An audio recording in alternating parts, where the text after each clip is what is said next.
So we talked about that great shooting presence. Eric Lovett had one of his best games of the 2019-20 campaign. A season-high 23 points, was 5 of 6 beyond the arc, 6 of 10 from the field. Lovett now with 7 double-figure games this season. He will come off the bench tonight, a terrific sixth man for the Panthers. Meanwhile, Middle Tennessee, man, it's gut-wrenching a loss as Blue Raiders will have this entire season. They were on the road up in Boca Raton, up by 11 with 3.5 minutes to play, and then the wheels fell off. This chaotic sequence started it up 80-71. That layup made it a 7-point game. Then Jalen Ingram with the steal and quick bucket cut it to 5. All of a sudden, Middle Tennessee's feeling the pressure.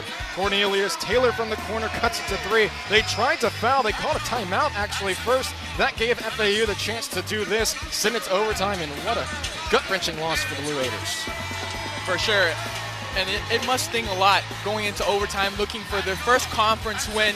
I think their confidence coming into this game is going to mean everything, especially for C.J. Jones, who's averaging 15 points a game for them and is their most prolific scorer in the game. Well, that's not Nick McDevitt, that's his assistant coaching staff. McDevitt in a huddle trying to get his team on track. 0-5 in conference play. Former UNCA head coach took the Bulldogs to the NCAA tournament in 2016. Meanwhile, for FIU, Jeremy Ballard in his second season, 32-20. A lot of excitement around this program, not just at the wins, but the pace of play. Ken Palm, number 1 last year. Jeremy Ballard, the former Shaka Smart assistant at VCU, has things looking good in his second season at the helm for the FIU Panthers. Let's take a look at the FIU starting lineup, brought to you tonight by Geico. We mentioned Lovett coming off the bench. Devon Andrews will be back in the starting lineup this evening for FIU. Trajan Jacob had himself a nice game as well on Thursday. He's had at least 3 triples in the last 4 games, season high 20 for Jacob, and of course Osagai anchoring things down low. Meanwhile, for Middle Tennessee, they'll have Donovan Sims, Tyson Jackson, Chase Johnson, Reggie Scurry, and of course C.J. Jones, who leads the team in scoring nearly 16 points per game, getting back into form after missing some time. He had 10 points at FAU. Your officials tonight, Craig Murley, John St. Clair, and Shane Land. Just about set for hoops at the Ocean Bank Convocation Center. E.G. Ricketts, Danny Torres, FIU.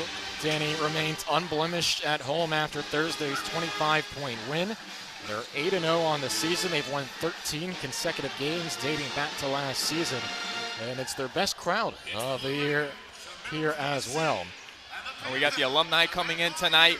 Definitely this is not an easy place for any team of any record, any conference to come in and to play FIU. FIU is always going to give them a challenge at home and is where they play best. Easy to get lost in the ocean and palm trees here. Of course, one of the more debated courts in the country. May or may not fit your preference, but certainly intriguing. You know, Jeremy Ballard at his press conference said, look, when you come to FIU, it will no longer be a day at the beach. It certainly has rung true in his year and a half as Osagai will get to the free throw line. You know who played well at home? Middle Tennessee under Kermit Davis at his 16th season. It's not an easy place to play themselves. He had a 81% winning percentage in Murfreesboro. Osagai, a good free throw shooter. It's the first point of the game. 13 points per game this season, shooting 69% from the field. That's 3rd in the entire country, off on the second free throw, though. Well, Middle Tennessee, a little undermanned. They may only play 8 guys tonight, potentially 10, depending on Anthony Crump and Tyler Millen's amount of playing time. It'll be interesting to see how they progress over the course of the game with this FIU pressure. And if that wears them down at all, UAB certainly had a difficult time on Thursday as Middle Tennessee will inbound from underneath.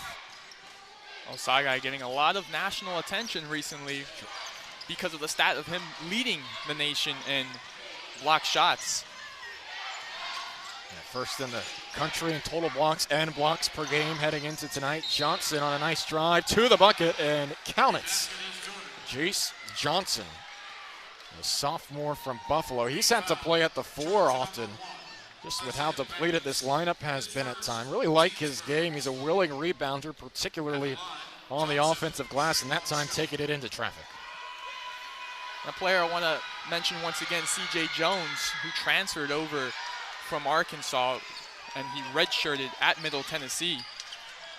he's a player that can get himself to the free throw line frequently. So FIU is going to make sure they don't get themselves in foul trouble, and especially on C.J. Jones. Jones appeared in all 35 games off the bench at Arkansas in 17-18. But is certainly playing a bigger role here in Middle Tennessee. Will be out on the Panthers. MTSU inbound, searching for their first win in conference play. We got our first look at the FIU pressure. See if they bring a trap in the back third here. Sims does a good job to avoid Andrews from the middle of the courts. And Day forces the turnover, the outlet to Jacob. Beautifully done by Osagai. Everything but the finish for Trajan Jacob. Coming into the basket a little too fast. Yeah, the type of play Jacob has slammed home the last game or two. He's playing really well. And a senior who spent some time at Seminole State College. A veteran leader along with Osagai, Devon Andrews. He's had at least, as we noted, 3 triples in the last 4 games. I believe it's Day Jr. who's leading the conference in assists. Nice pocket pass to Osagai, rejected underneath. Second effort is off the mark, and some good interior defense from Middle Tennessee in the early going. You don't see that happen to Osagai too much. This will be fun here. Osagai with the block on the perimeter. This time Jacob outlets it to his teammate who finishes off the glass. This FIU coaching staff is unafraid to have Osagai matched up against the opposing team's best perimeter player. That's a clear example of why right there. They're not afraid to bring him out, even out to the three-point line. They know he can make an impact on any part of the floor. Sims from the corner, rims out. He's got a foul on the floor away from the basketball, and that'll be against Middle Tennessee. We take another look.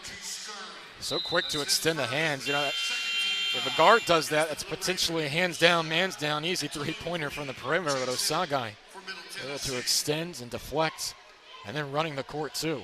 He's learned if he sprints down the court immediately, he'll get the basketball. He'll get in the. He'll get a couple more points for himself. Good rotation defensively for Middle Tennessee off the initial high ball screen. That time, and Osagai traveled before the shot. A late rotation from Scurry gave Osagai an opportunity, but commits the turnover prior to the challenge at the bucket. 3-2 FIU lead here in the early going. Middle Tennessee 4-14 this season, just 1 win against Division I opponents. Something that gave UAB problems defensively that I like to see how Middle Tennessee takes care of is the FIU pick and roll that has been so good this season, especially when they get those lobs up in the air. The 4 wins this season for Middle Tennessee against Maryville, Lipscomb, Mars Hill, and Columbia International. Desperate to get off this 9-game snide. And they nearly did. You know, FIU has the attention of Middle Tennessee after what they were, or vice versa, I should say, after what they were able to do Thursday. FIU is 3-1 in conference play heading into that game, and they really took it from Dusty May and company on the road. With this conference, you never know. Any team on any sort of standard can bring it to any team. The last place team can take on the first place team and give them a problem any given night. There has been an element of unpredictability in the first 3 weeks. And Day and Osagai has been a nice connection. I don't know if Osagai actually got a piece of that and it went in off the glass. He was in great position. It might have deflected off the big man for a bucket. 5-4 FIU. They're working that lob here in the early going. That time Osagai couldn't finish, but the extra effort, he'll go back to the line.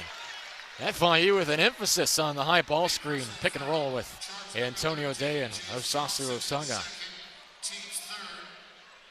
He's a workhorse, honestly. He'll do anything he can under the basket to get the rebound off the glass and put that back up. Also work himself to the line. Osagai now 2 for 3 at the stripe. A couple of offensive rebounds as well. Eric Lovitz checks in for the first time. And led the team with those 23 points against UAB.